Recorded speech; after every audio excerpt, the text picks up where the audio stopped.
Hey, I'm back. Good to see everybody. I want you to grab your Bibles. I want you to turn to the book of John, chapter 5. That was supposed to advertise a new message series that begins when we're at Jackson High School. It's called Welcome to Our House. I think you're really going to enjoy that series. It'll be a good introduction to us going portable. It's also August. Historically, for our church, is Vision Month. So you're going to hear a lot about the vision moving forward and the things that we are really believing God for as a church. I also want to take a moment and say, if anyone from our Mukilteo campus is here, welcome. And I shared this in the first service, and I'll say this, that I apologize. I know there was many decisions that were made for the Mukilteo campus, becoming a part of the central campus for a season, and I was unable to be involved, wasn't able to meet just because it coincided with my Convoy of Hope trip and also my doctoral classes, and I'm really sorry that I wasn't able to be a part of that, but I talked to Pastor Jeremy many times during that process, and I know that that was challenging for many of you, but we are believing for a great future for that campus, and your time will come, but we appreciate the season where you come and support us at the central campus. That'll be great. Well, I want to start reading from John chapter 5, verse 2, as they fix my microphone. And then we're going to pray. It says, "Now there is in Jerusalem, near the sheep gate, a pool which in Aramaic is called Bethesda, which is surrounded by 5 covered colonnades. Here a great number of disabled people used to lie, the blind, the lame, and the paralyzed. One who was there who had been invalid for 38 years. When Jesus saw him lying there and learned that he'd been in this condition for a long time, he asked him, 'Do you want to get well?' 'Sir,' the invalid replied, 'I have no one to help me get into the pool when the water is stirred. While I'm trying to get in, someone else goes down ahead of me.' Then Jesus said to him, 'Get up, pick up your mat, and walk.' At once the man was cured, and he picked up his mat and he walked. The day on which this took place was a Sabbath, and so the Jewish leaders said to the man who had been healed, 'It is the Sabbath, and the law forbids you from carrying your mat on the Sabbath.' But the man replied, 'The man who made me well said to me, pick up your mat and walk.'" I want to ask everyone to bow your heads, close your eyes. I want to ask everyone to repeat this prayer after me. Everyone say, "Dear Jesus, speak to my heart, change my life. In Jesus' name, amen." The first thing I want to do is I don't want to bury the lead. And so I want to give you an update on where we're at, that we are going to be postponing our groundbreaking for a couple days. And this came as more of a shock to me than I'm sure it is to many of you today, and I'm really sorry about that. But there are really 3 things that have to happen for us to securely destroy this building. Number 1, we need a permit. Number 2, we need a contract with our general contractor, officially signed. And number 3, we need secure financing, all taken care of, all 3 of those things. I don't think it's wisdom for us to destroy this building when one of those 3 things or 2 of those 3 things. We need all 3 of them. I did not know that this was going to be our reality until the end of the day on Thursday. So again, I apologize about not sharing this ahead of time. In fact, most of our staff didn't find out about it until 7:30 this morning. All that to say that God has a plan, and don't stress, don't worry. We're a couple weeks out, and this is a really critical week. And there was some information that we had been waiting for a couple months. We finally got it last week, and we are now, the leadership of our church is making decisions based upon that information. But again, I'm sorry. Somebody asked me as I came in this morning what my emotions were, and I said, I've had every emotion this week. Like literally every one of them I've had this week. So if you can think of emotion, odds are I have had it this week. And I'm just, at this point, I'm trusting Jesus. We have a really key elder meeting on Wednesday. And I think we'll hear a lot more of an official groundbreaking service then. But again, wisdom tells me that until we have all of our contracts signed, we don't want to destroy this building. Now, that being said, we are still going to move to Jackson High School next week. We're moving to Jackson High School really for a couple reasons. Number one, we're excited to have a bigger auditorium. Number two, we're excited to have air conditioning. And number three, we're excited to not have to deal with the 35th closure issues. So we will be moving to Jackson High School next week. So all of this to say, I've had a lot of time to really seek the heart of Jesus this week. And I really believe the Lord brought me to this passage. And I think that this passage illustrates where we're at as a church, and I'm going to bet where many of you are at in your lives. And so it tells the story of the Pool of Bethesda. Now, what's cool about the Pool of Bethesda is that they have actually uncovered it, and it is now an archaeological tourist site that you can visit on Israel trips. So there's a group of us that are going to Israel in October. If you're a part of that, you will get to walk through the area where the actual Pool of Bethesda was. But here's what they believed about the pools of Bethesda 2,000 years ago. What it was these just kind of natural series of pools that were there, and occasionally they would get stirred up. Now, because of our archaeological studies, they have discovered what caused this phenomena of these pools to be stirred. Basically, the pools were cold, and there was warm kind of water that was heated from volcanic activity that would interact with these cold pools from rivers underground, if you're following me, and that would cause the sensation. It also made them smell like sulfur. It also gave them some healing agents in those pools, but that is what caused those to be stirred. But 2,000 years ago, they believed that an angel took his finger and stirred up the pool. And it was believed that once the water was stirred, the first person to jump into the pool was healed. They'd be healed of their illness, their sickness, their brokenness, that they would do this. And so thousands of people would come every single day to the pools of Bethesda and wait for the angel to put his finger in the water and stir it up so that they could be the first person to jump in and be healed. Now, the story actually isn't about the pools, which the pools are cool. The idea is kind of a cool idea. But the story is actually about a crippled man who spent 38 years waiting in line to get into that pool. So, could you imagine what it was like to be him for 38 years? You get up every day hoping today is my day.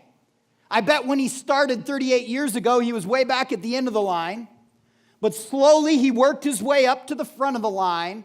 And maybe for the last 15 years, he was the next one who was supposed to be able to go in. But here's what kept happening. As soon as the angel would come and stir up the water, and he would try to climb into the pool, someone would cut in front of him.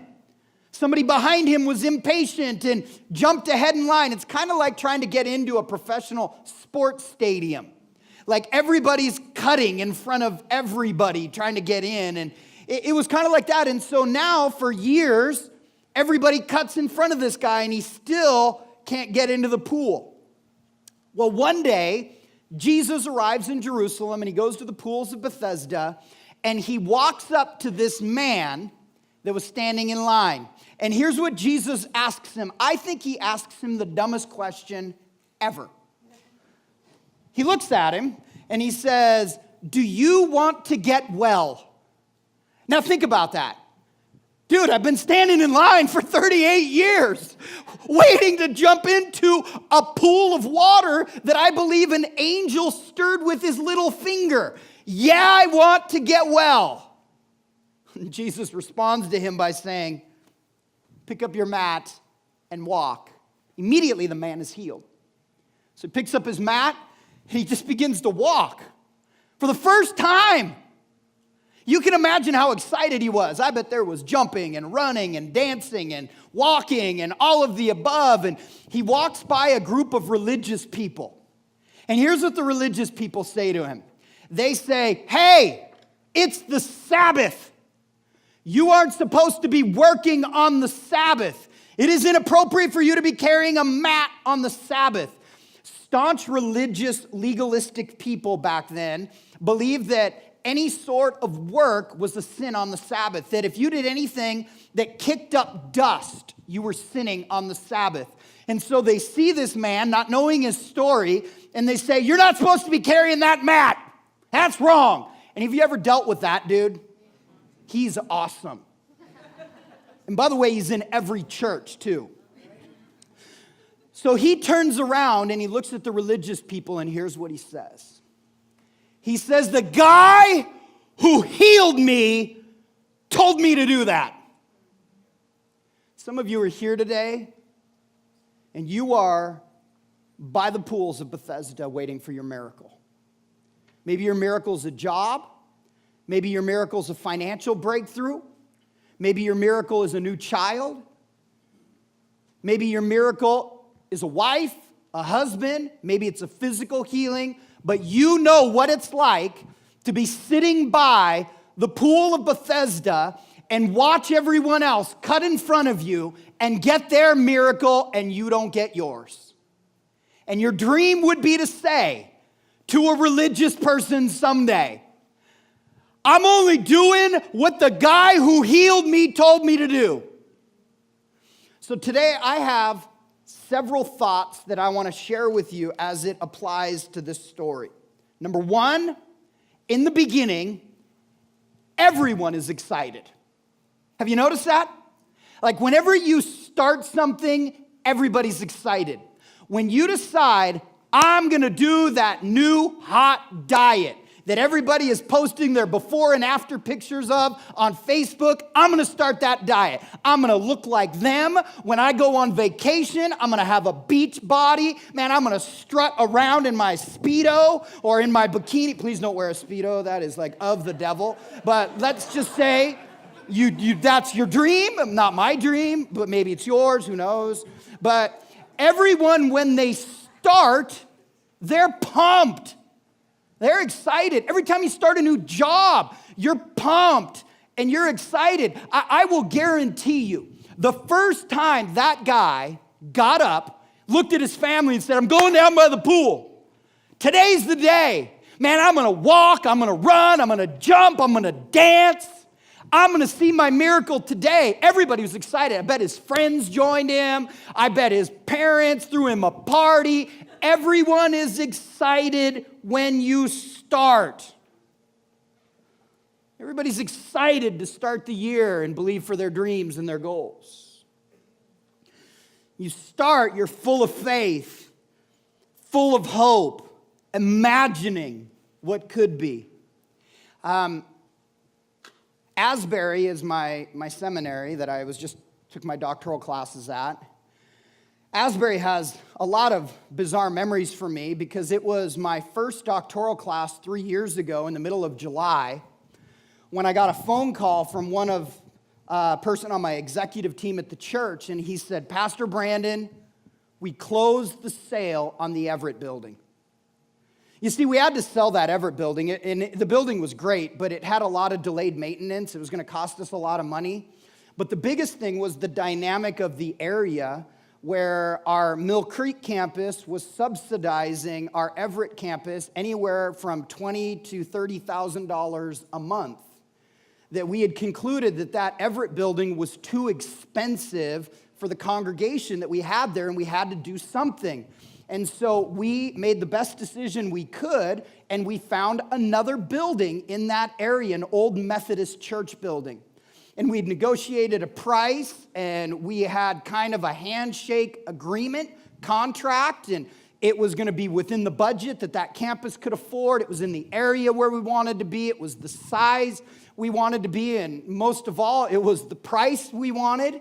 And so when I get notified that we sold the Everett building, we were kind of waiting for that sale to close. The next thing we'd do is immediately activate the purchase of the Methodist building. And so I said, all right, what's the update on the Methodist building? And the staff person says, well, Pastor Brandon, that's where I have bad news, because they sold that building yesterday to another organization. And so he says, what are we going to do? So I got on a conference call with my entire executive team. And I'm still at Asbury for 2 more weeks, 3 plane rides away. And I said, all right, here's what we're going to do. Let's all seek Jesus on our own and ask God for wisdom. You guys hear from God, I'll hear from God. Let's come together and let's share what the Lord is speaking to us. And we all, there's 4 of us, we all said that seems right to us and the Holy Spirit. Let's do that. So 2 weeks later, we met on my back porch and we shared what the Lord had spoke to us. So he started with that staff person, and that staff person says this. He says, I think what we need to do is merge Everett and Mill Creek and build our main campus there. So then we went to the next staff person, and he literally said the same thing that staff person had said. I was convinced at this point they'd been talking. So we get to the third staff person, and this person says, I actually agree with them. We need to merge Mill Creek and Everett together. Well, Di and I had also been praying, and especially Di was really convinced that we needed to merge Everett and Mill Creek together and build our main campus here. And so I was the last one that shared, and I said, not surprising, the Holy Spirit has led us all in the same direction, that I think we need to do something really challenging, merge the Everett campus, we called it marry these campuses together and build our main campus. And then the one that spoke first specifically said this, and he started with me. He said, if we do this, it's going to be hard. If we do this, we got to make sure that we're all in this thing together. We got to do this, that we are all in this thing for the long haul. And he specifically looked at me and he said, Brandon, I know of an opportunity that you have. He said, I want to know that if we do this, you're in this thing for the long haul. So he starts with me, and I said, if we do this, I'm in this thing for the long haul. Everybody went around the circle, said, we're in this thing for the long haul, and here I am by myself. Everyone is excited in the beginning. Everyone is excited when you start. But number 2, the longer it takes, the more discouraging it gets. You know what happened? After about 5 years of waiting by that pool, he went from today is my day to I wonder if it's ever going to happen. He went from all of his family and his friends saying, come on, tell me the story, to preparing themselves before he came home saying, what are we going to say to him today? To eventually, when do we try to talk some sense into him? That what he's doing is foolish. Because the longer it takes, it gets discouraging. And I bet in that 38 years while that man waited for his miracle, I bet he went through every emotion. I bet at first it was excitement. God is going to do this. Then after a while, it switched to shock. Why is he healing everyone else and not me? Why are these people getting a job? Why are these people getting pregnant? Why are these people getting married? Why are these people getting healed? Why is their business growing? Why are they being blessed? And it's shocked that it's happening to everyone else and not you. Is that anybody here? Come on. And then it transitions from shock to frustration.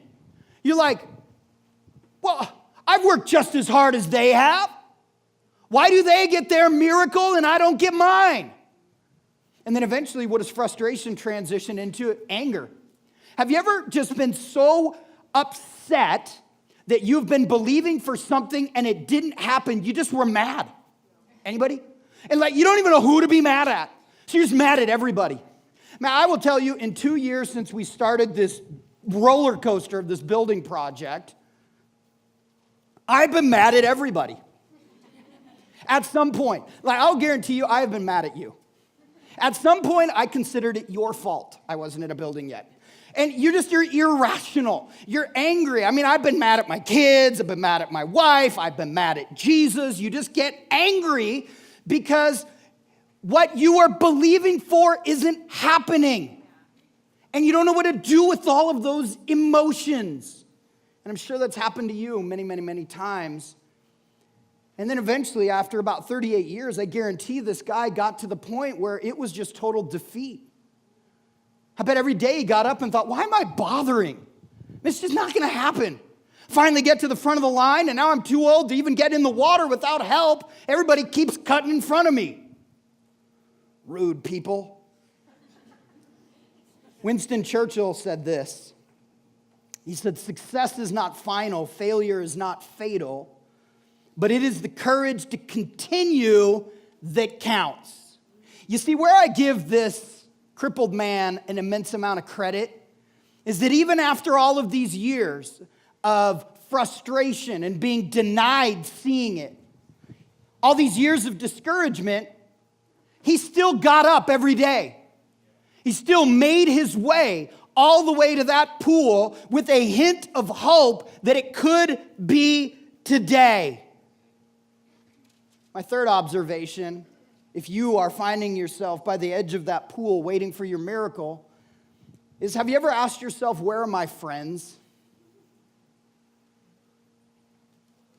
Seriously, have you ever asked yourself that? What did this guy say to Jesus?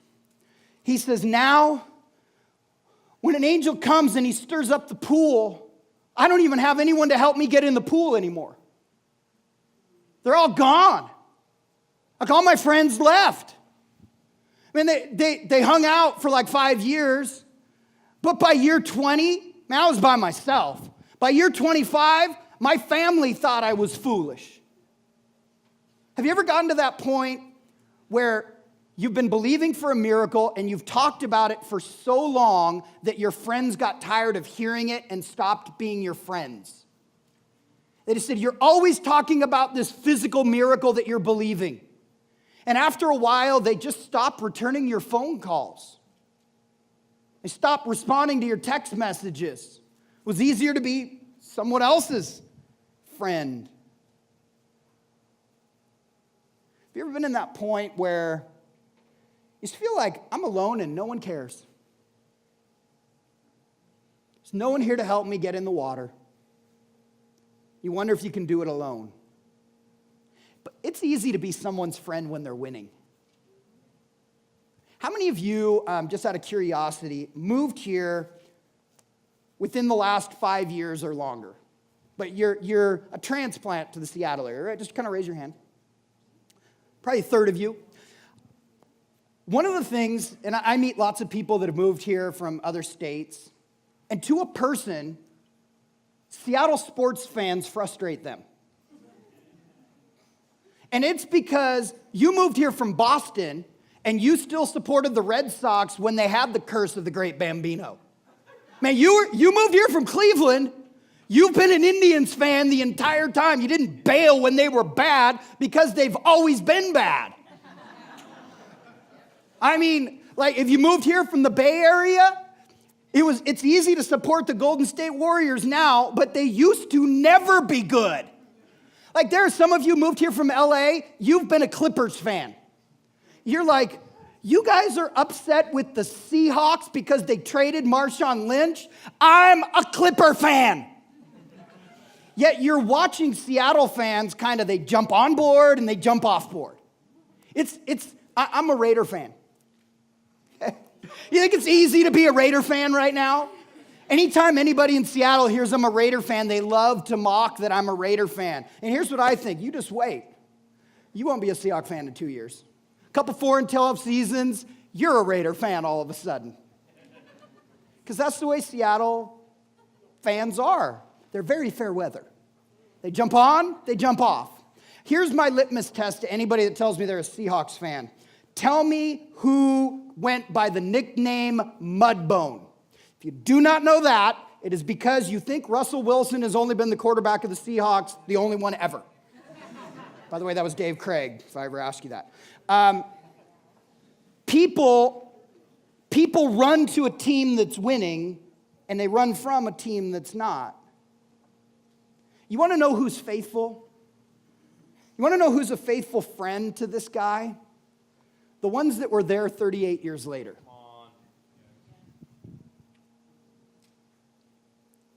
I think everyone, when things get tough, they shift into one of two modes. They either shift into flight mode, where they just go where it's easier, or they shift into fight mode. And I gotta be blunt. Don't you think that guy wanted to quit? Yeah. Like, how many times do you think he got up and thought, this is a waste of time? Man, I added it up. It's over 13,000 days he went to that pool. Don't you think at about day 10,000, he'd had enough? It probably got to a point he got up and said, I ain't doing it. I got nothing else to do today, so why don't I make my way over there again?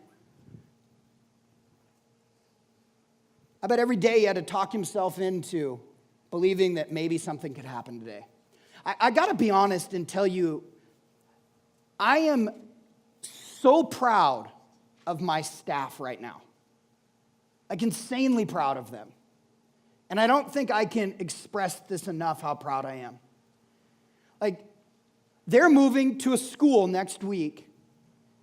We hope by this time next year we're in a new building. I'll know more in the next week.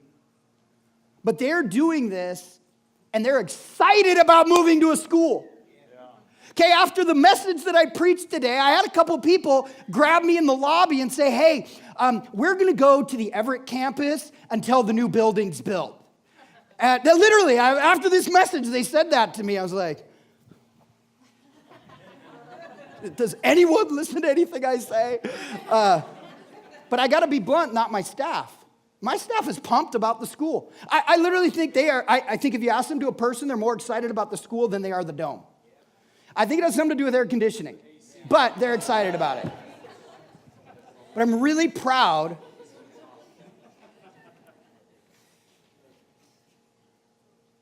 Can I tell you what my prayer is? My prayer when this new building is built and people come back, that I will respond to them like the father in the story of the prodigal, not like the older brother. That I won't say, where were you? But I'll say, welcome. And I'm actually going to preach on that parable a little bit next week in this sermon series. But sometimes when you're just hanging out by the edge of the pool, you're just wondering, where are my friends?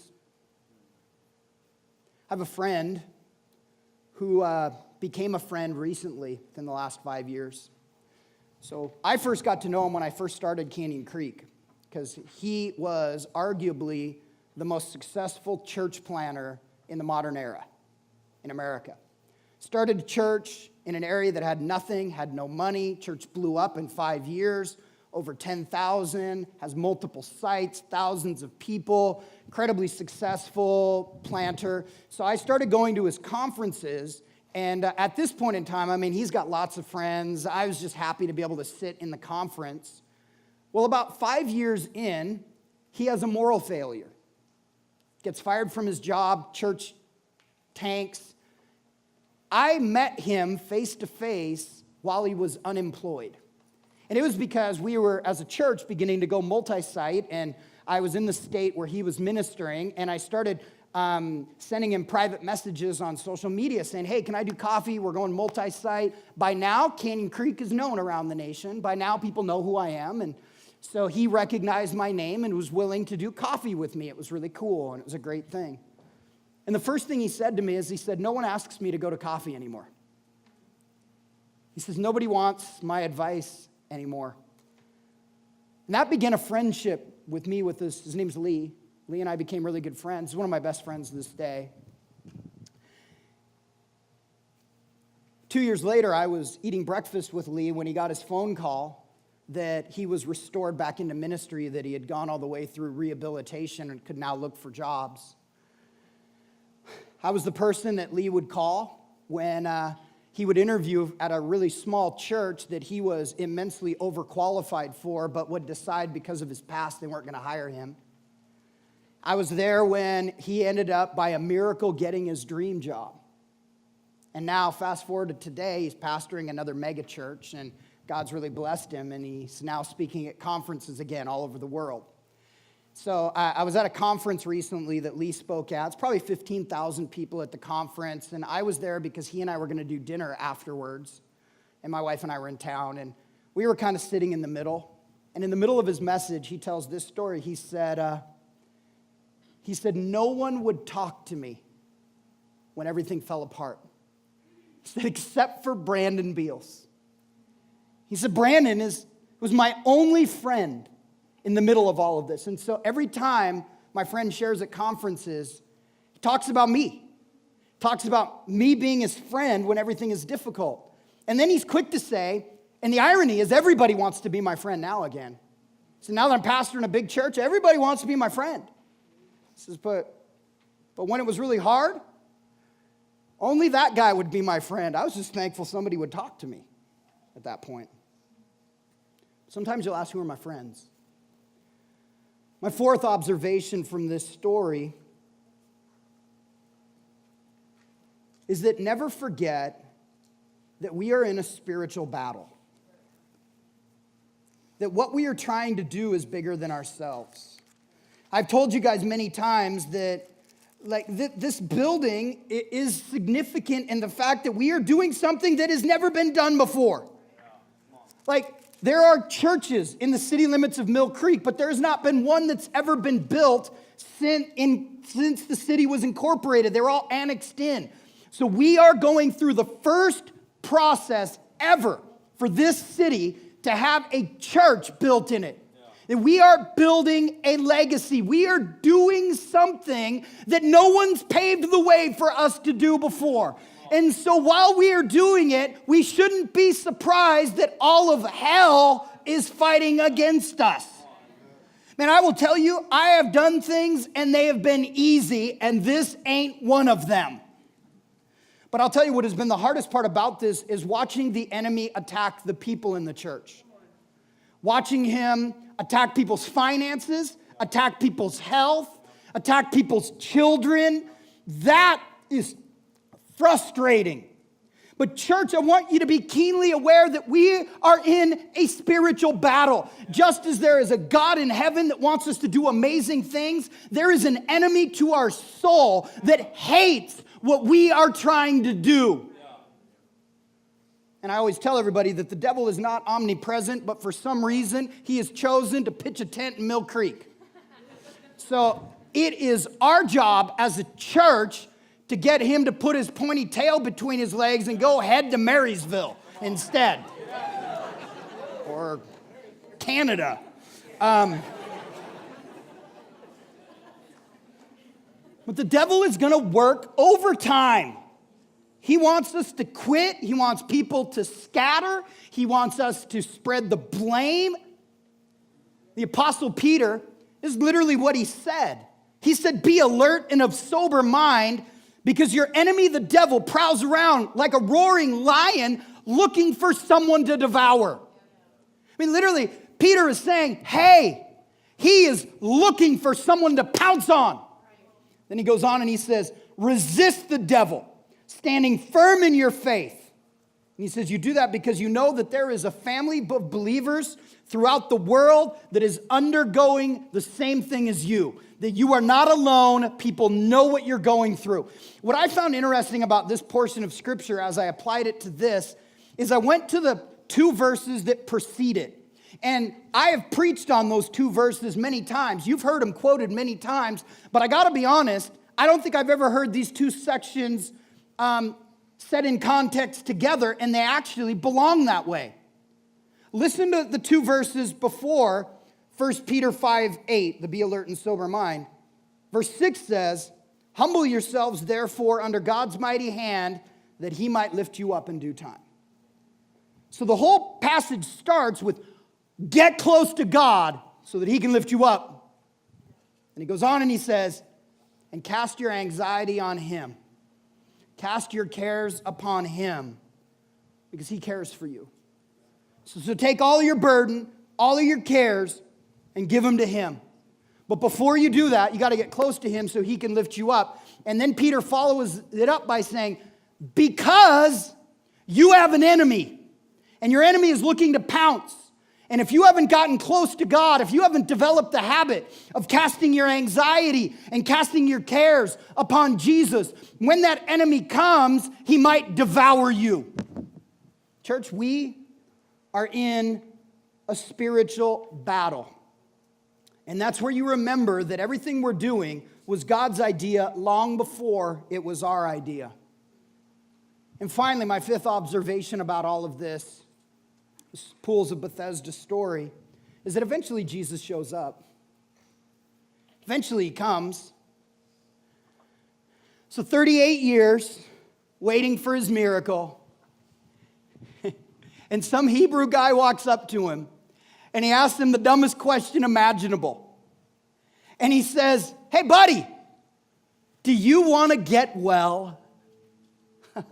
I've been in that moment. He's like, "Come on. Why do you think I've been here every single day?"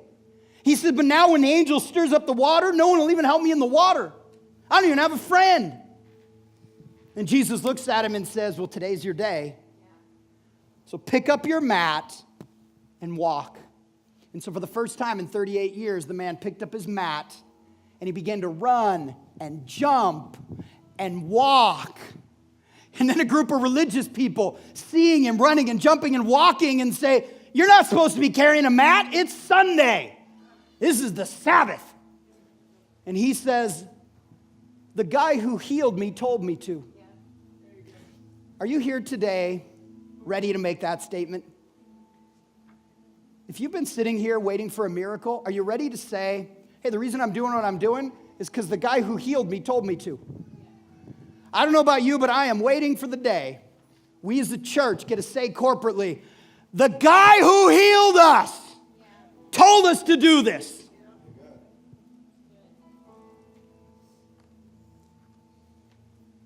Everything that we are believing for, that you are personally believing for, it's going to happen. Jesus will intervene. And I will tell you that even though it took a long time for that man, he didn't go back to Jesus and say, "Hey, buddy, couldn't you have done this 30 years ago? Couldn't you have done this 25 years ago?" I mean, he was just too excited that his miracle had finally come. Church, we are going to break ground. In all likelihood, it's going to be in 2 weeks. I think by the end of this week, we'll have these 3 things lined up. And God is going to intervene. But I think as the gates of hell are storming against us, it's time for us to fight back. And so this is what I'm going to call you to today. Our theme for 2018 is together. And I'm asking that every single one of us here would take the next week to fast and pray. I posted a blog on my social media, which my social media handles will pop up on the screen. Follow me on social media. I will give you updates all week long as I get them on my social media. So if you want to know what's happening, follow me on social media. But I posted a blog that talks about the principle of fasting. And I really believe that what God is calling us to do is to seek his heart and fast and pray. And I'm going to give you 4 things that I want you to fast for and pray for. Number 1, the protection of our people. Because the devil is working overtime. If I don't want to hear that someone else has a disease. I don't want to hear that someone else lost their job. I mean, we need to see this for what this is. This is a spiritual battle. And let's fight it on our knees and let's storm heaven. Protection of our people. Number 2, the wisdom of the leadership in the church. The elders are going to meet on Wednesday. They're going to make some really big decisions as we move forward. Number 3, that Jesus would move these final mountains. He's moved so many. He's been so faithful. We have a couple more that need to be moved. And that finally, that the people of God would unite. And he would take all of us and unite our hearts together, and we would believe for something great. In the book of Joel, Joel kind of begins when Israel was in shambles. Everything had been destroyed. And Joel starts out by talking about his belief that God is going to restore what the locusts have destroyed. And at the end of Joel chapter 1, he says this: it's time to declare a holy fast, call a sacred assembly, summon the elders and all who live in the land to the house of the Lord your God, and cry out to the Lord. Alas, for that day, for the day of the Lord is near. You might be here today personally and you are on the edge of the pool. Feels like everybody's cutting in line in front of you, but your day is coming. Church, we are this close, and together, I think we could see God do something really awesome. I'm actually going to invite up one of my kids to come up on the platform. Can I use this mic, or she got a mic? Come on up.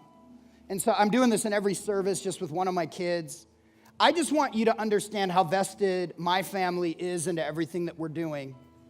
And so, Rachel, I've got two questions for you. The first one is, will you just tell them what Canyon Creek has meant to you over the last 14 years? Yeah. Well, I was trying to think about what to say because there's so much, but he told me to keep it short. So, honestly, it's just been a family to me and a community that from elementary school to now me being in grad school has been with me every single step of the way, every high and low, and supported me throughout my journey and my faith and encouraged me no matter what, and has fought with me. So why are you excited about this new church building? Well, going through every single building that we've been in throughout our time and knowing the dreams that we have as a church, this is like our dreams kind of coming true in this area, and having a place where we can actually grow and where someday I can like have my kids come here and grow in their faith too, and where I can continue to bring my future coworkers and neighbors, and where we can reach this community in a bigger way. Good job. Why don't you give her a hand? Thanks, Rick. So I want to close by asking you one thing. If you're here, and again, I don't want you to feel pressure, but I do want you to respond by standing, if you would. And not now, but when you want to respond. But if you're here and you'd say, Pastor Brandon, we want to join you in fasting and praying for the next week. We want to believe that God is going to move some mountains. God's going to protect our people. We do want the devil to leave here and move to Canada. We agree. But we want to unite together by fasting and praying and just believing. If you're here and you want to join me in praying for the future of our church, would you stand up on your feet?